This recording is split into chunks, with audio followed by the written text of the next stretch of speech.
সারাটা দিন নর্মালভাবে কাটলেও শেষে গিয়ে যে আমার সাথে তেমন একটা চমক থাকবে আমি ভাবতেই পারিনি। তো কী ছিল সবটা তোমাদের ভিডিওর মাধ্যমে জানাবো। তো চলো বেশি না আমাকে ভিডিওটা শুরু করা যাক। সো হ্যালো এভরিওয়ান, সবাই কেমন আছো? আমি মৌ চলে আসলাম নতুন মিনি ব্লগে। আচ্ছা চলো ভিডিওটা শুরু করার আগে তোমার সাথে একটা কথা শেয়ার করি। এই যে বারুইপুরে যে ঘটনাটা ঘটেছে এটা কম বেশি আমরা সবাই জানি, তাই সেই বিষয়ে আর বলছি না।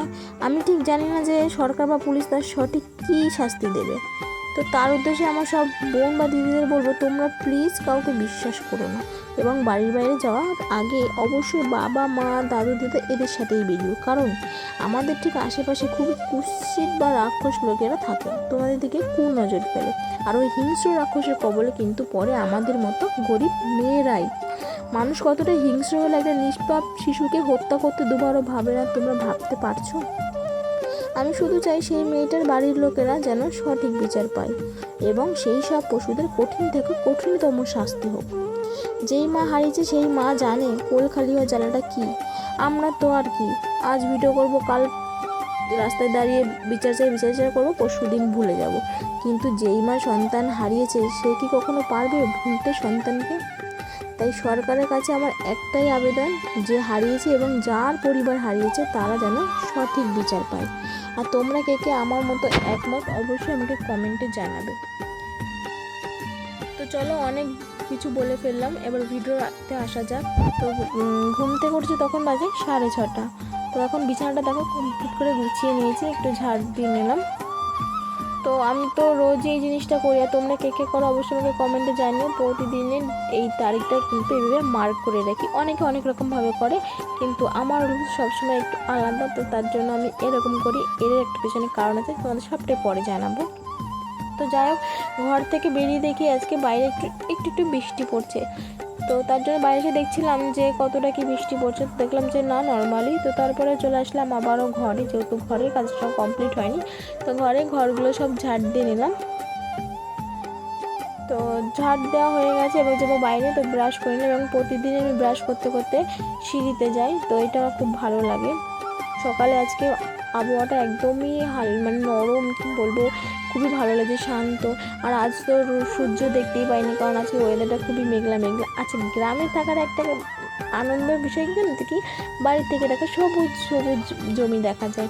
তো এটা হলো আমাদের বাড়ির সিঁড়ি, এখনো ছাদটা কমপ্লিট হয়নি, তো দেখা যাচ্ছে। আর এদিকে দেখো ঘরের মধ্যে আমি দুটো লাউ গাছ লাগিয়েছিলাম, সেখান থেকে কতগুলো গাছ হয়েছে, এর মধ্যে লঙ্কা গাছও ছিল কিন্তু দেখা যাচ্ছে না।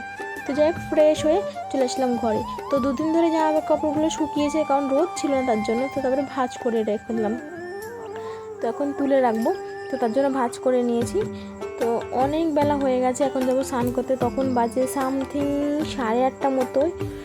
তো চলো স্নান করে আসি। তো দেখো স্নান করে চলে এসেছি। এবার আমি ভেবেছিলাম পুজো করতেও, কিন্তু তার আগে আমার মনে পড়লো যে আমার যে দুই ননদ, মানে আমার ছোটদি যে বড়দি, দুজনে আমাকে একটা কথা শিখেছে যে স্নান করার পরে সিঁদুর পরে সর্বদা পুজো করতে বসতে হয়, কারণ মেয়েদের শাখায় সিঁদুর ভরা থাকলে তবেই ভালো হয় স্বামীদের। তো এই নিয়মটা তো আমি জানতাম না, তার জন্য আমি জানলাম। তো যাই হোক, ভালো লাগলো, আমি এখন এটাই করি। তো তারপরে পুজো করতে চলে গেলাম, এবং নাচি সেই সময় অনেকগুলো ফুল পেয়েছি, অনেক রকমের। এখানে হয়তো এমন এমন জবা, সেটা আমি জানি না নাম। তো চলো এখন যাই, আমি যেটু দেখতে পেলাম তোমাদের দেখালাম। তো বসে বললাম পুজো করতে। এদিকে আমার পুজোর সমস্ত কিছু গোছানো ছিল, আমার প্রতিদিনই গোছানো থাকে, আমার কিছু গোছাতে হয় না, যাই হোক আমি লেট করে উঠি তার জন্য। তো এদিকে যে ফুলগুলো সব ঠাকুরের চরণে দিয়ে নিলাম। আচ্ছা, তোমরা কে কে বলো তো আমার মতো এরকম বেশি ফুল থাকলে সাজিয়ে পুজো করতে পছন্দ করো? আমার কিন্তু খুব ভালো লাগে। আমার যেদিনকে অনেক ফুল থাকে না, সেদিনকে আমি এরকম সাজিয়ে পুজো দিই। তো তোমরা কে কে এমন করো অবশ্যই আমাকে কমেন্টে জানাবে। তো প্রত্যেকটা ঠাকুরের চরণে ফুল দিয়ে এবার একটু সিংহাসন দিয়ে সাজিয়ে নিয়েছিলাম, যেহেতু আজকে অনেক ফুল ছিল। তো তার জন্য আমি রোজই এমনটা করি, বেশি ফুল থাকলে সাজিয়ে সাজিয়ে পুজো দিই, আমার খুব ভালো লাগে। তো কেমন লাগলো সাজানোটা তোমরা একটু অবশ্যই আমাকে কমেন্টে জানাবে। তো আর তোমরা কে কে এমন সাজিয়ে পুজো করতে পছন্দ করো অবশ্যই কমেন্টে জানাবে। দেখো সাজানো হয়ে গেছে, চলো পুজোটা কমপ্লিট করে নিই।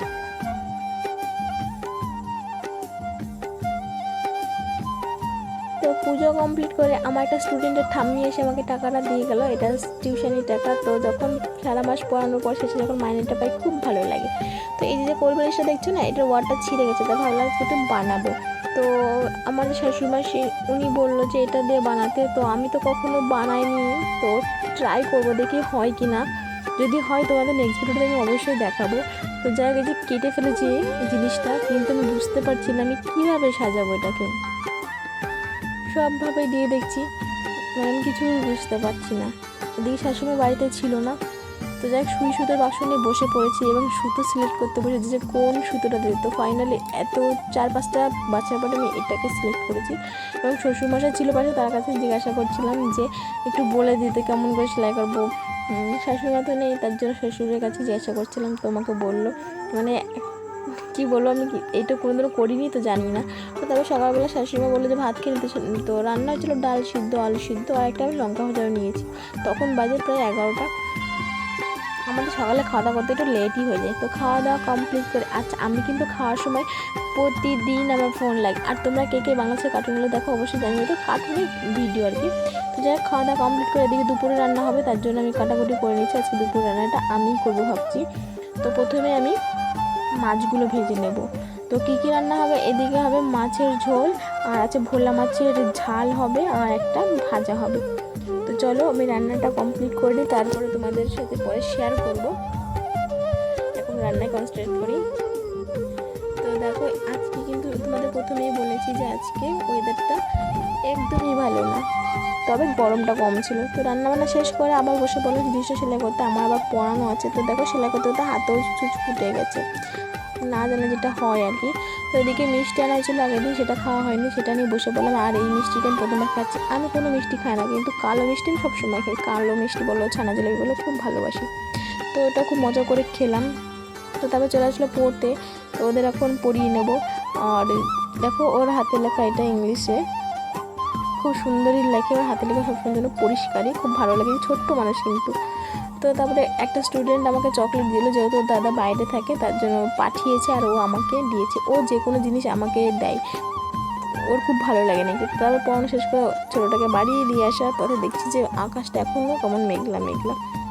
তো তারপরে আরও শাশুড়ি বললো ভাত খেয়ে নিতে, যেহেতু প্রায় সন্ধ্যা হতে চললো, তখন 5টা বাজে। তো রান্না আছে কী কী বলে তো দিয়েছি তোমাদের আগের ভিডিওতে। তো চলো খাওয়া দাওয়াটা করে নিই। প্রথমেই আমি সর্ষে বাটা দেখাচ্ছি, কারণ আমার সর্ষে বাটা খুব খেতে ভালো লাগে। তো খাওয়া দাওয়া তো কমপ্লিট করে নিয়েছি, এদিকে সব কাজ কমপ্লিট।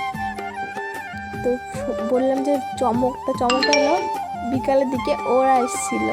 আমি তো জানতামই না যে ওরা আসবে, হট করে এসেছে, 5 মিনিট হোক বা 10 মিনিটের জন্য এসেছিলো। তো এইদিকে দেখো বড়টাই বিড়ালটাকে তাড়িয়ে দিচ্ছে। তো অনেক সময় কেটে গেছে এর মধ্যে, তো সেই ভিডিও ক্লিপগুলো আর নেওয়া হয়নি। তো চলো এখন স্নান করে আসি। তো স্নান করে চলে এসেছি। আজকের মতো ভিডিওটা এই পর্যন্ত। কেমন লাগলো তোমরা অবশ্যই ভিডিওটা কমেন্টে জানিও। ভালো লাগলে অবশ্যই একটা লাইক, একটা করে কমেন্ট করতে ভুলো না। আর যেটা বলবো আর কি, তোমরা প্লিজ আমাকে একটু সাপোর্ট করো, ভালোবাসা দিও। তোমার সাপোর্ট করলে হয়তো আমি আমার আগামীতে পৌঁছাতে পারবো। তো তোমরা আমাকে সাপোর্ট করলে অবশ্যই আমার সাপোর্ট পাবে। এভাবে সাপোর্ট করো, পাশে থাকো। আসবো নেক্সট ভিডিও নিয়ে। এখন এই পর্যন্ত, বাই বাই।